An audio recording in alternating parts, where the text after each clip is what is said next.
কদিন ধরে যেটি আলোচনায় যে অজিত দোভালের আমন্ত্রণে বাংলাদেশের খলিলুর রহমান গেছেন, বৈঠক হয়েছে এই বিষয়টি, এবং সেটি নিয়ে আপনি অনেক কথা বলছেন অনলাইনে, বিশেষ করে অনলাইন প্ল্যাটফর্মগুলোতে অনেক আলোচনা হচ্ছে। আমি তার কোনো আপডেট আছে কিনা, মানে কি আলোচনা হলো সেটি, তো ওই যে কি কথা তাহার সাথে সুনীল গঙ্গোপাধ্যায় সেই কবিতার লাইন, সেটি তখন মূল আলোচনার বিষয়বস্তু। আমি আপনার কাছ থেকে কোনো আপডেটেড কিছু কোনো তথ্য আছে কিনা সেটি জানতে চাই, যে পরবর্তীতে জানা গেছে এমন কিছু। তবে শুরু করি এই বিষয়টা দিয়ে, যে আমাদের বা দর্শকদের বোঝার একটু সুবিধার্থে, আসলে তো গেলেন একটা আনুষ্ঠানিক সম্মেলনে যোগ দিতে, আঞ্চলিক নিরাপত্তা সম্মেলনে যোগ দিতে। এই নিরাপত্তা সম্মেলনটা কি প্রতি বছর হয়? এটি কি প্রতি বছর ভারত হোস্ট করে? এবং এই সম্মেলনে বাংলাদেশ থেকে আগের বছরগুলোতে কে যেতেন? মানে আমরা আসলে খুব আগে যে আলোচিত হয়েছে বিষয়টা তা তো না, এই জন্য একটু জানতে চাই, কারণ নিরাপত্তা উপদেষ্টা পদটি তো বাংলাদেশের নতুন।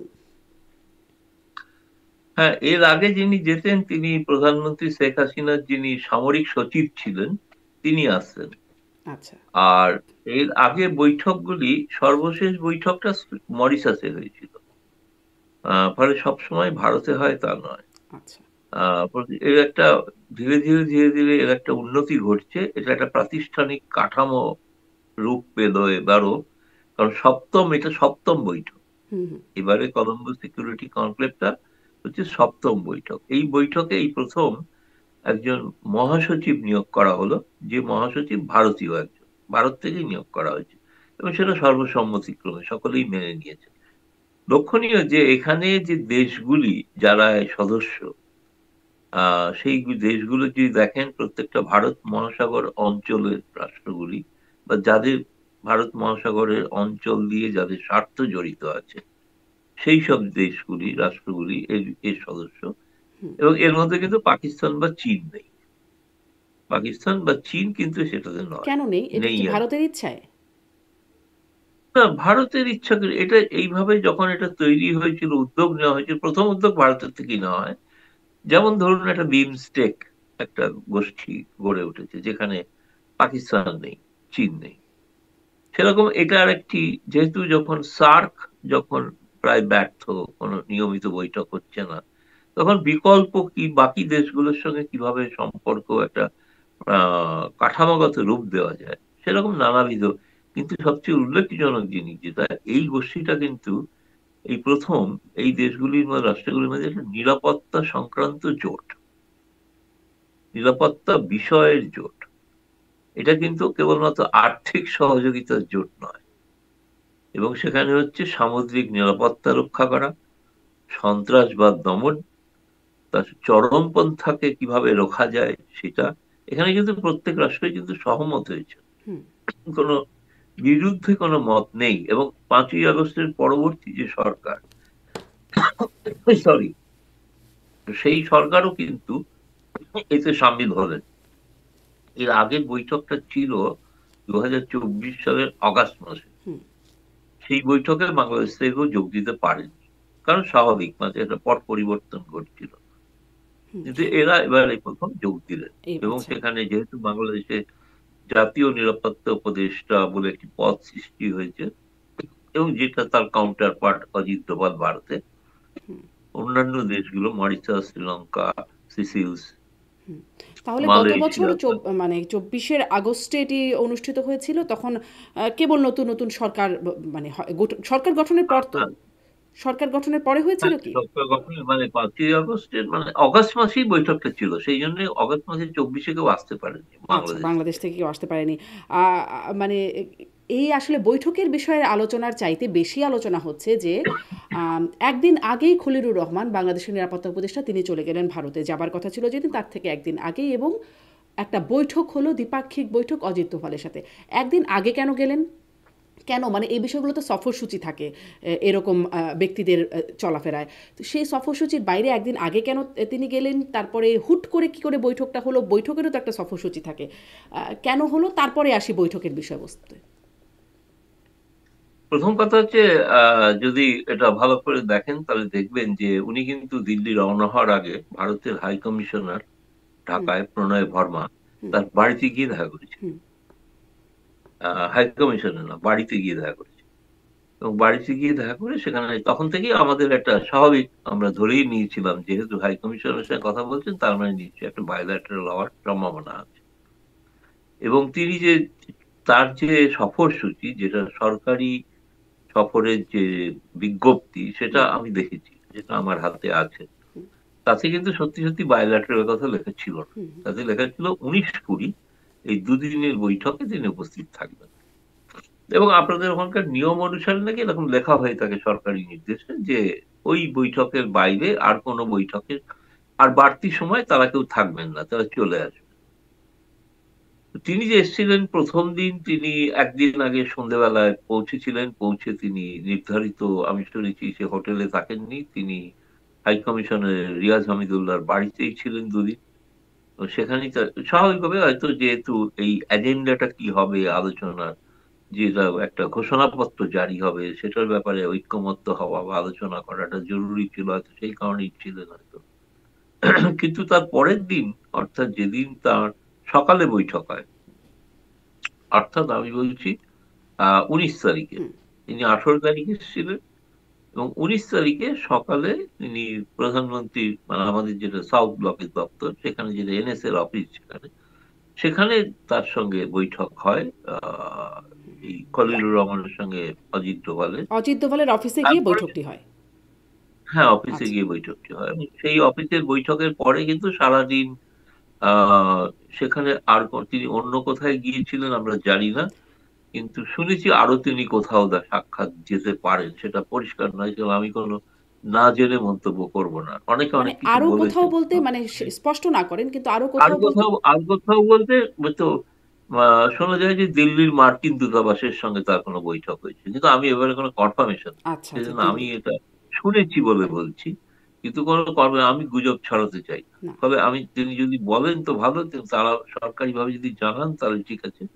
এরকম একটা শোনা গিয়েছে, সেই জন্যই বলছি, শোনা কথাটাই শোনার বিষয়ই বললাম, কিন্তু আমি কোনো কনফার্ম করছি না যেটা আসলে হয়েছে। সেরকম ভাবেই তারপরে তো ওই কথা বলতে হচ্ছে, সন্ধ্যেবেলায়, কারণ বিষয়বস্তু সম্পর্কে কেউই আসলে ঠিক বলছে না। সেই বিষয়বস্তু হ্যাঁ, সম্পর্কে হ্যাঁ, যাই, তবে আবেদনটা কার ছিল দেখা করার জন্য অজিত দোভালের সাথে? সেটা কি বাংলাদেশের পক্ষ থেকে, মানে কে অ্যাপ্রোচটা করেছিলেন? না, অবশ্যই ভারতের তরফ থেকে আগ্রহ ছিল। অজিত ডোভাল তাকে তো আমন্ত্রণ হুম, জানিয়েছে, হুম। কিন্তু এই যে এবং দ্বিপাক্ষিক আমন্ত্রণ বৈঠকটা জানার পর অনানুষ্ঠানিক। তিনি দ্বিপাক্ষিক বৈঠক যে হবে তা নাহলে তিনি প্রণয় বর্মার সঙ্গে দেখা করলেন না। না, একটা এটা কি, আমার যেটা মনে হয়েছে, এটা কে আগে ডেকেছেন, কে কথা বললেন, হুম, সেটা হুম। বড় কথা নয়। বড় কথা হচ্ছে উভয়ের আগ্রহ ছিল। এই কারণেই আচ্ছা। যে বাংলাদেশে যে এখন যে নির্বাচনোত্তর একটা পরিস্থিতি তৈরি হয়েছে, শেখ হাসিনার একটা বিচার হয়েছে, বিচারে একটা শাস্তি হয়েছে, ফাঁসির সাজা হয়েছে, ফলে সেই বিষয়গুলো সম্পর্কে স্পষ্টভাবে ভারতকে বলা দরকার ছিল। তার সম্পর্কে বাংলাদেশ সরকার বর্তমানে কি ভাবছে। আর ভারতের তরফ থেকেও একটা আগ্রহ ছিল যে নির্বাচনটা কেমন হবে, কি ধরনের হওয়া উচিত, বা শেখ হাসিনা সম্পর্কে ভারত কি সিদ্ধান্ত নেবে। আওয়ামী লীগের যে বহু নেতা দিল্লিতে রয়েছেন, অন্য ভারতে রয়েছেন, তাদের সম্পর্কে বা কি সিদ্ধান্ত হবে। হুম। ফলে আমার মনে হয় এটা উভয়েরই আগ্রহ ছিল, আচ্ছা। কোনো মানে একতরফা এতদিন নয়। ধরে জানছিলাম যে নির্বাচিত সরকার আসার আগে, আপনিও আমার আগের অনুষ্ঠানেও বলছিলেন যে তাদের সাথে এই মানে কোনো যোগাযোগ বা লেনদেন, আ সেটি খুব একটা গুরুত্ব দেয় না ভারত, বা হবে না সেটি। এখন আসলে শেখ হাসিনার বিচার এবং সামনে নির্বাচনকে ঘিরে সেই আগ্রহটা ভারতের পক্ষেও তৈরি হয়েছে। অবশ্যই এর আগে আরেকজন উপদেষ্টা এসেছিলেন, জ্বালানি উপদেষ্টা। হুম, এবং এই হলেন দ্বিতীয়, মানে সর্বোচ্চ পর্যায়ের একজন, মানে আহ কর্মকর্তা বলতে পারেন বাংলাদেশের। জ্বালানি উপদেষ্টা যখন এসেছিলেন তখন কিন্তু কোনো দ্বিপাক্ষিক বৈঠকই হয়নি হুম, ভারতের জ্বালানি মন্ত্রীর সঙ্গে। কিন্তু এখন কিন্তু হলো, কারণ নিশ্চিতভাবে এই সময়টা, এটা একটা দিক হচ্ছে যে আমার মনে হয় যেটা ভারতের দিক থেকেও একটা ভাবনা চলছে, যে এই অনির্দিষ্ট কালব্যাপী এই যে আওয়ামী লীগের এত নেতা বা মন্ত্রী ইত্যাদি এরা যেখানে রয়েছেন, এদেরই বা ভবিষ্যৎ কি, এটা কতদিন তারা থাকবেন, হুম। কতদিন তারা এইভাবে চলবেন, তারা রাজনৈতিক প্রক্রিয়ায় ফিরে যেতে পারবেন কিনা, সেই ব্যাপারে একটা, আপনি যদি লক্ষ্য করে দেখেন যে একটা শেখ হাসিনার একটা ইন্টারভিউতে, সম্প্রতি তিনি যে ইন্টারভিউ দিচ্ছেন, তাতে তিনি একটা কথা বলেছিলেন যে ভারতের আরেকটু কূটনৈতিক উদ্যোগ নেওয়া উচিত। তিনি কিন্তু বলেননি যে বাংলাদেশের বর্তমান সরকারের বিরুদ্ধে সামরিক অভিযান করা উচিত, তিনি বলেছেন কূটনৈতিক উদ্যোগ নেওয়া উচিত। তা সেই উদ্যোগটার পরে আমরা দেখলাম যে নিশ্চিতভাবে ভারত সরকার একটা কূটনৈতিক উদ্যোগ বাংলাদেশের সঙ্গে যোগাযোগ করে, এবং সর্বোচ্চ পর্যায়ে, হুম। যেটা হচ্ছে ধরুন তাহলে কি শেখ সেখানকার তো, হাসিনার সেই আহ্বানে বা শেখ হাসিনার সেই বার্তাতেই সাড়া দিল ভারত?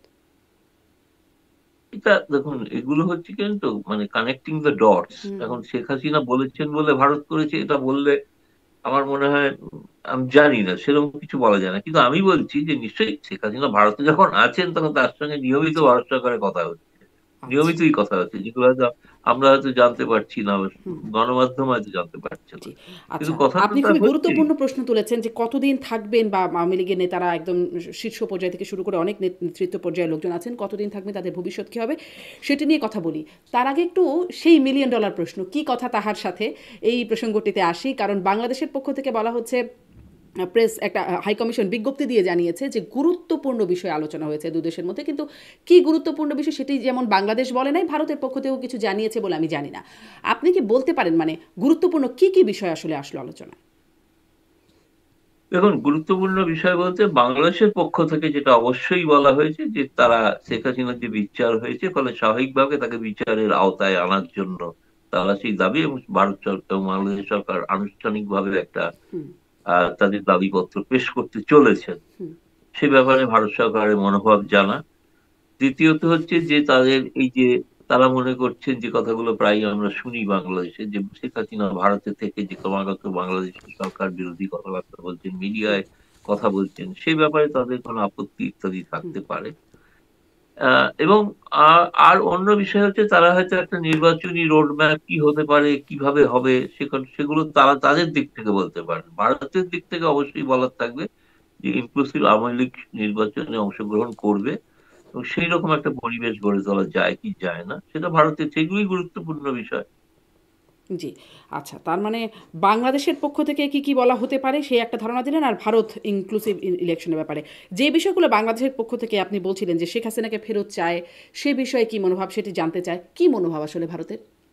কারণ রায়ের পরে আমরা ভারতের দেখেছি একটা মনোভাব প্রতিক্রিয়া এসেছে ভারতের কাছ থেকে, কিন্তু সেটি আসলে খুব স্পষ্ট না। মানে না, না, পাঠাতে সেটি চায় নাকি চায় না, এই রায়কে পছন্দ করছে নাকি করছে না, কিছুই আসলে সেটাতে খুব বিষয়টি না, নেই। সেটা একটু না। মনোভাবটা কি একটু আপনি যদি জানাতে পারেন।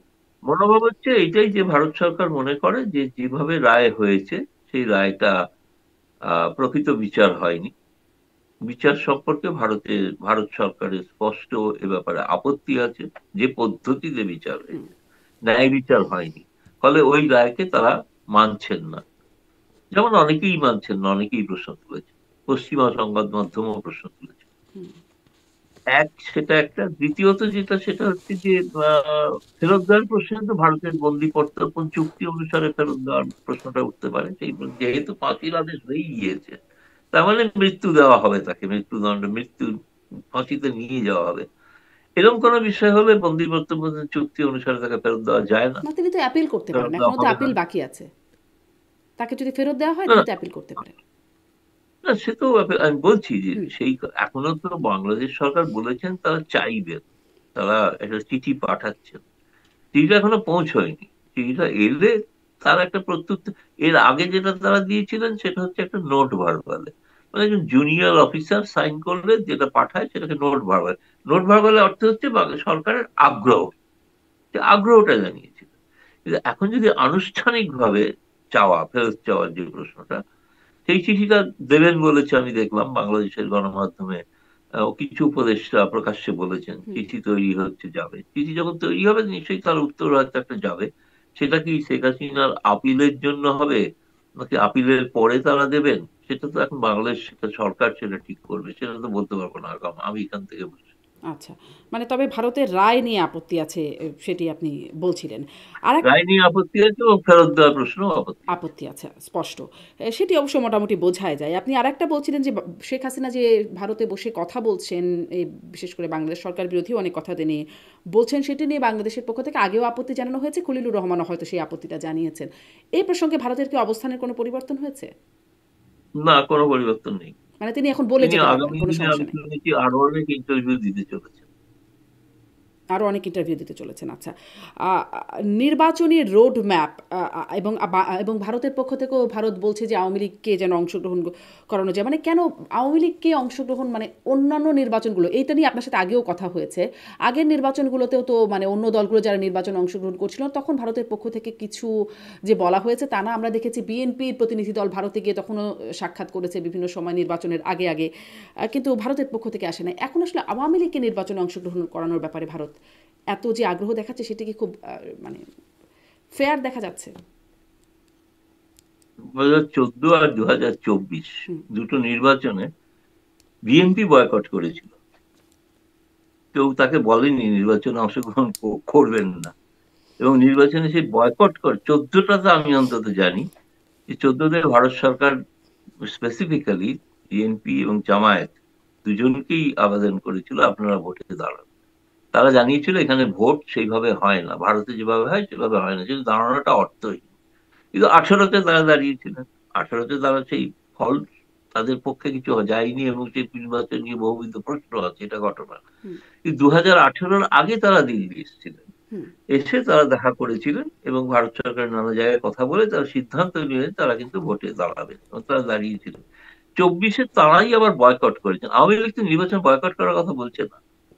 আওয়ামী লীগ তো বলছে আমরা বয়কট করতে চাই না, কারণ তারা বলছেন, শেখ হাসিনা যেটা বলেছেন ইন্টারভিউতে, সেটা হচ্ছে বয়কটের অর্থে হলে দেখা যায় যে বহু মানুষ নির্বাচনে অংশগ্রহণ করেন না, সুতরাং বয়কটটা কোনো জবাব নয়। আওয়ামী লীগ তবে অংশগ্রহণ তার করতে আগে চায়। কিন্তু শেখ হাসিনা থেকে শুরু করে মোহাম্মদ আরাফাত, সাবেক তথ্য প্রতিমন্ত্রী, তারা বলেছেন যে এই সরকারের অধীনে, অর্থাৎ ডক্টর ইউনূস সরকারের অধীনে কোনো নির্বাচনে আওয়ামী লীগ অংশগ্রহণ করবে না।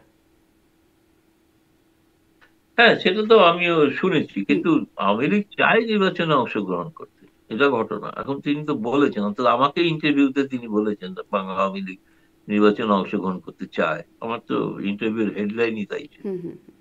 জি। আম, সেক্ষেত্রে এখন মানে আপনার কি মনে হলো শেখ হাসিনার সাথে কথা বলে এবং সার্বিক যোগাযোগ বা যা বার্তা না, পাচ্ছেন তা?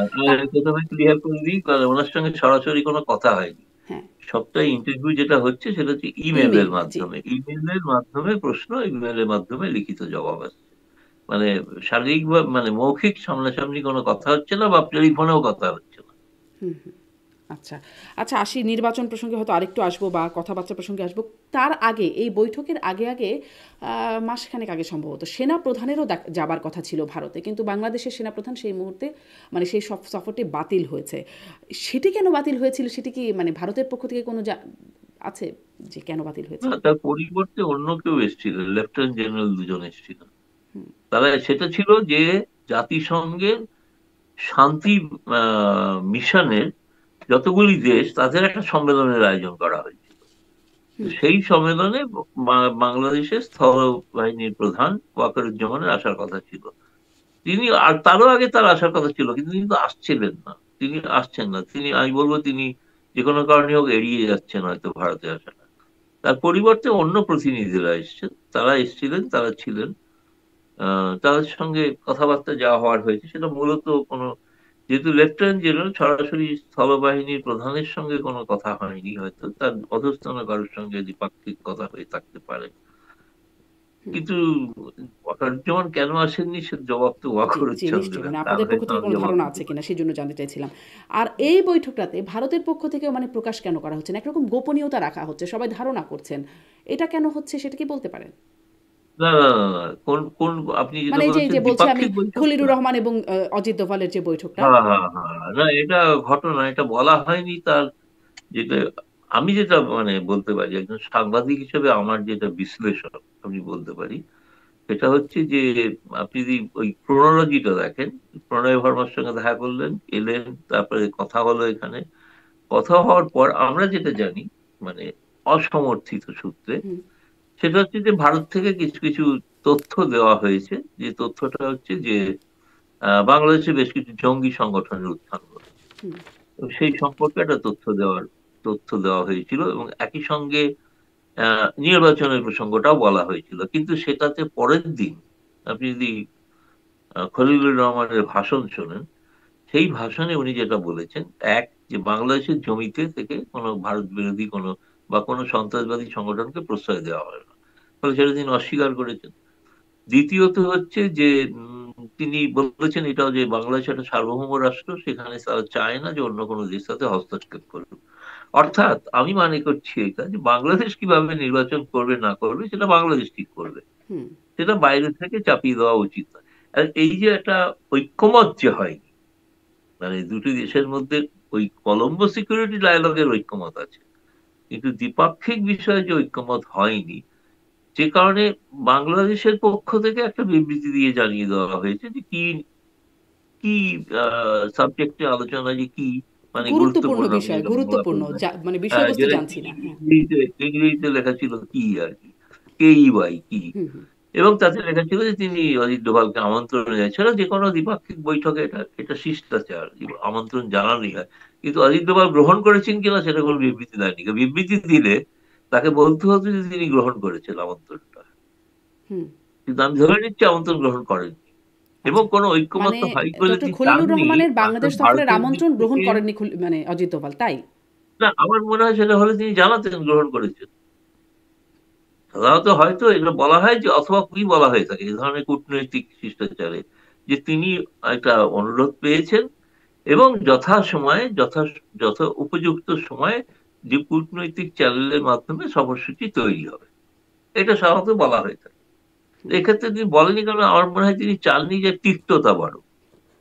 মানে দ্বিমত হয়েছে, মত পার্থক্য আছে, কিন্তু সেটা যাতে তিক্ততার পর্যায়ে না যায়। কারণ ভারত যদি একটা বিবৃতি দিত, সেই বিবৃতিটা পরিষ্কার ওই বিবৃতিকে খণ্ডন করে একটা বিবৃতি দিতে হতো। মানে ওনার যে ভাষণ, পরের দিনের যে ভাষণ বা ভারত যে বলেছে সেগুলো বলতে হতো। ভারত চায়নি যে সম্পর্কটাকে এখনই একটু তিক্ততার পর্যায়ে নিয়ে যাওয়া। সৌজন্যতার এখনো দেখানো হয়েছে এবং সেই কারণে তারা চায় ভবিষ্যতে নিশ্চয়ই। আমি যেটা শুনেছি, খলিলুর রহমান শুনেছেন সবটাই ভারতের কথা। তিনি জানিয়েছেন তিনি বাঁকায় ফিরে গিয়ে বিষয়টা উচ্চ পর্যায়ে সকলের সঙ্গে এবং বিশেষ করে প্রধান উপদেষ্টার সঙ্গে আলোচনা করে তিনি তার সিদ্ধান্ত জানাবেন আবার ভারতকে। এই যে ঐক্যমত যে হলো না বা দ্বিমত রয়ে গেল, তা এর কি কোনো প্রতিক্রিয়া আছে ভারতের পক্ষ থেকে? না, আমি তো বললাম যে মানে ভারত এটা তো আপনি চাইছে না যে বলছেন বিবৃতি দেয় তিক্ততাকে। নাই, কিন্তু ধরেন কার্যক্রম কোনো রকম না আর অ্যাকশন। না, এটা একটা আমাদের এখানে একটা সিস্টেম আছে, সেইটা বাংলাদেশে নেই। কারণ বাংলাদেশ সম্পর্কে আমি দেখেছি বাংলাদেশের অনেক সম্পাদক ইত্যাদি তারা জানতে চান, আচ্ছা এই বিষয়ে ভারতের কেন কোনো মন্তব্য নেই, কেন তারা কিছু বলছেন না। ভারতের পররাষ্ট্র মন্ত্রণালয়ের নিয়ম হচ্ছে তারা সপ্তাহে একদিন তারা কিছু বলে, সেই দিন লোকে মানে সাংবাদিকরা যাবতীয় প্রশ্ন যা যা থাকে বকেয়া সবই করে। এবং আমাদের প্রধানমন্ত্রী নরেন্দ্র মোদী তিনি জোহান্সবার্গ রওনা হয়েছেন G20-র জন্য, গোটা পররাষ্ট্র মন্ত্রণালয় তার সঙ্গে আছে। হুম, ফলে গোটা ফোকাসটা এখন ওই দিকে, G20-তে। হুম। এই সময় বাংলাদেশের প্রসঙ্গটাকে ইচ্ছা করেই কোনো মন্তব্য না করে এরা ফিরে আসার পর হয়তো মন্তব্য করবেন, বা ওখানে যদি কোনো প্রশ্ন হয় সাংবাদিক বৈঠকে সেখানে হয়তো উত্তর দিতে পারেন। আমার মনে হয় এই কারণে এখানে হয় না, যেটা বাংলাদেশের ধরুন পররাষ্ট্র মন্ত্রণালয় রোজই সাংবাদিকরা যান, কেউ না কেউ যান, নানাবিধ তারা খবর করেন, প্রশ্ন করেন। এখানে প্রশ্নের নিয়ম হচ্ছে অন্য কাউকে জিজ্ঞেস করে কিন্তু জানা যায় না। জানা যাবে না তা নয়, নিয়মটা হচ্ছে যে একজনই বলবেন, তিনি মুখপাত্র, মুখপাত্র, এছাড়া আচ্ছা। কেউ কথা বলবে সেটি না। যেহেতু হয় নাই, অতএব এখনো মানে স্পষ্ট হওয়ার সুযোগ নেই। একটা বিষয়, কদিন আগে যে দিল্লিতে বোমা হামলা হলো, সেখানে ভারতীয় গণমাধ্যমগুলো বলছে যে, আপনিও বলছিলেন যে জঙ্গিবাদ নিয়ে একটু কথা হয়েছে, যার কারণে আমি একটু এই প্রসঙ্গটা আবার টানলাম যে সেখানে বাংলাদেশের মাটি ব্যবহার করে সেই ছক পরিকল্পনা করা হয়েছে, এমন ভারতীয় গণমাধ্যমে বিভিন্ন জায়গায় দাবি করা হচ্ছে। মানে এর কি কোনো এটি কি একটা নিছক অভিযোগ রকমের, নাকি আপনাদের মানে ভারতের কাছে কোনো প্রমাণ বা কিছু আছে?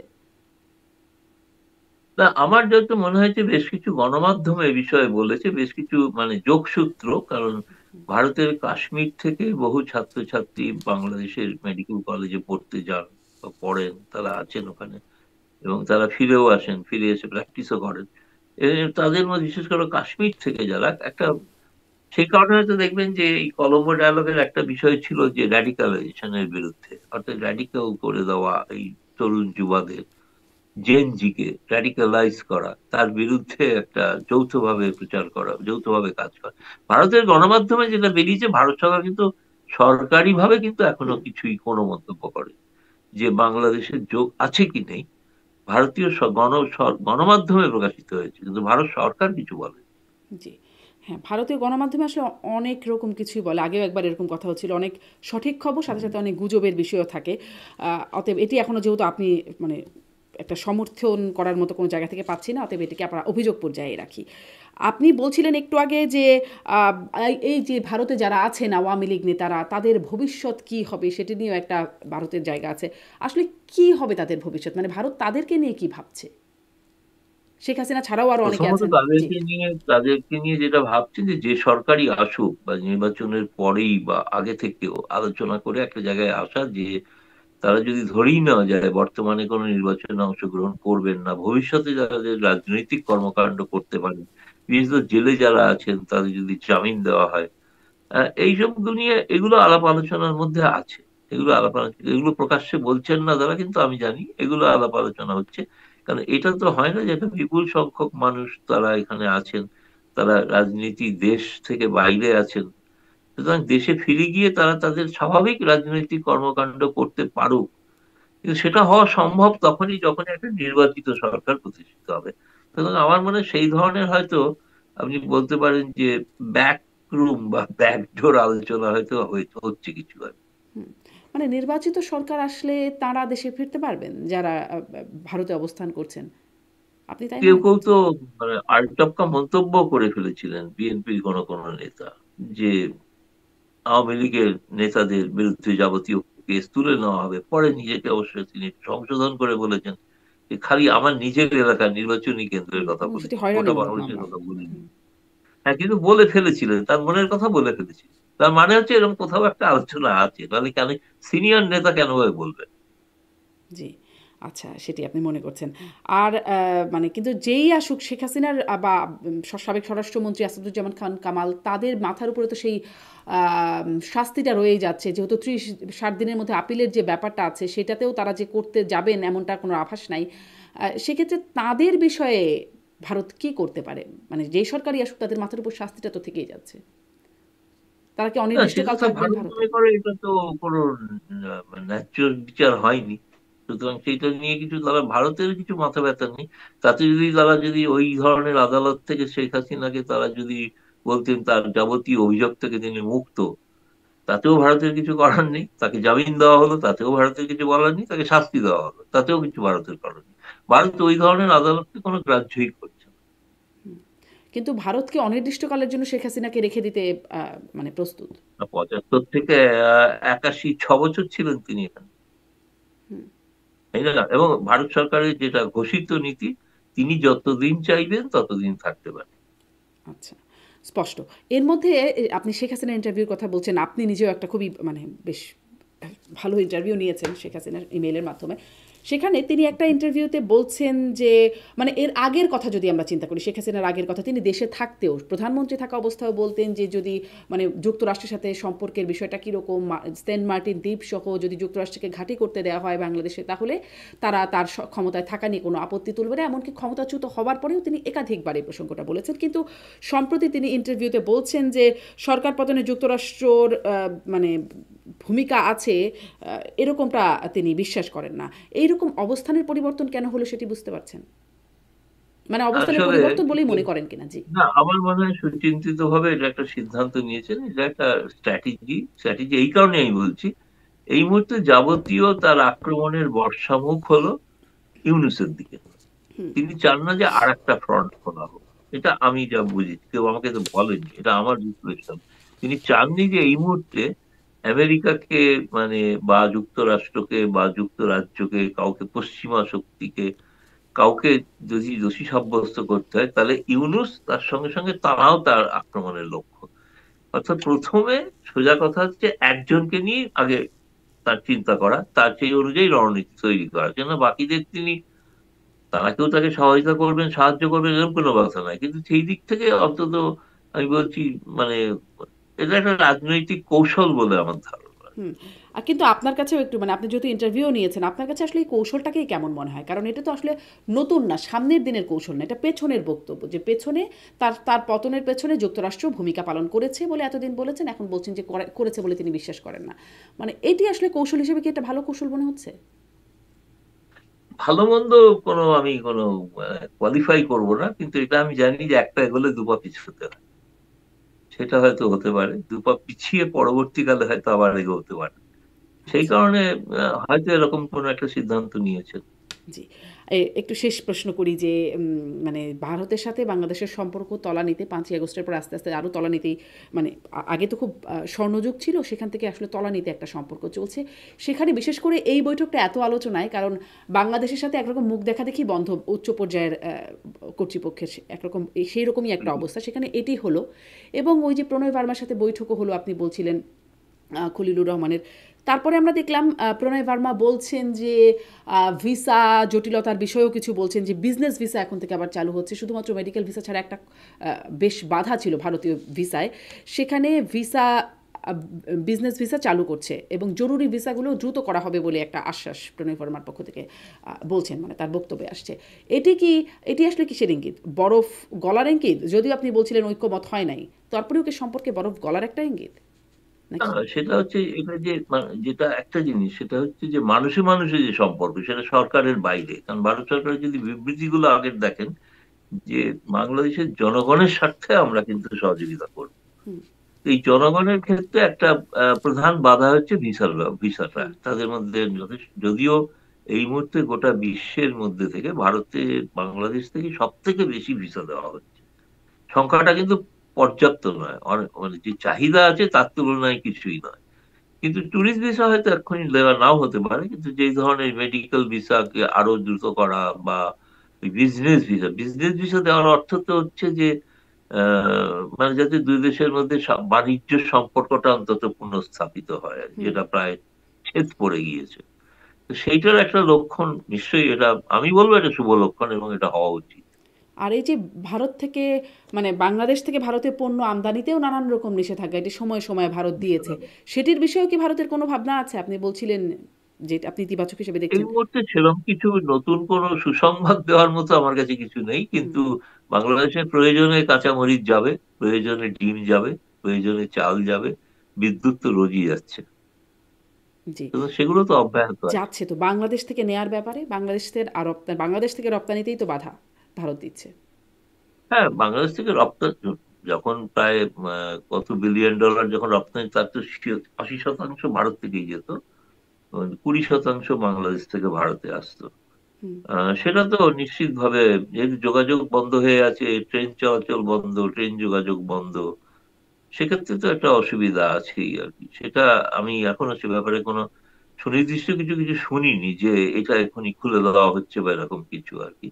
জি, তবে আগের তুলনায় পরিস্থিতি কিঞ্চিত শিথিল হতে পারে আর কি। তবে একটা বড় অসুবিধা, অন্য একটা অসুবিধা আছে। অসুবিধা হচ্ছে আগামী কয়েক বছরেই কিন্তু ভারতে পশ্চিমবঙ্গ সহ অনেকগুলো রাজ্যে বিধানসভা নির্বাচন আছে। হুম, হুম, এই সময়গুলোতে সীমান্তে যাতায়াতকে আরো বেশি নিয়ন্ত্রণ করা, যেমন হয়তো থেকে থাকবেন যে বিহারের নির্বাচনের সময় নেপাল সীমান্ত বন্ধ করে দেওয়া হয়েছে।